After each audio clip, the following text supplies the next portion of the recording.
wa hii soko, lakini hakika tunajitabutia hapa soko. Mimi ni Reverend Kisii Richon. Kwa hivyo inaona mambo ya maandamano sio mambo mazuri, kwa maana kuna wengine hawana hata chakula, hakika wanateseka. Lakini kwa hivyo maandamano anaharibu vitu mingi sana. Hakika kitu nataka badala ya maandamano wajaribu kutafuta mbinu nyingine ili wakaweza kuongea rais na Raila.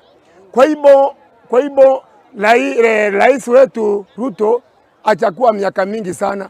Watu wanasema ati ni njaa. Njaa waje tuingie kwa samba, tulime ndio tukapate chakula ili tukaweza ukura. Kuweka sufuria kwa kichwa iweze kutusaidia. Kwa hivyo kitu kinastahili alitoa mbolea. Mbolea mahindi iko kwa samba. Na hiyo mahindi kama vile iko kwa samba ikifunwa hakika watu watapata chakula.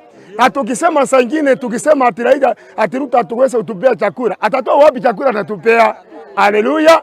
Waje tuingie kwa samba tulime tupate chakula tukule.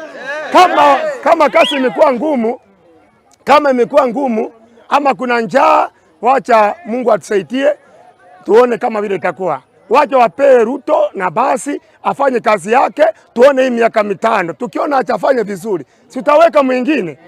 Sipo na mna hiyo, lakini mambo ya maandamano hatutaki. Hakika watu wengi wamekufa, na watu wamekufa, achaingia hata matanga, achatoa hata kitu kidogo kwa matanga, hata watu wanaingia watu wanaingia kwa maandamano, watu ndio wanaumia bure.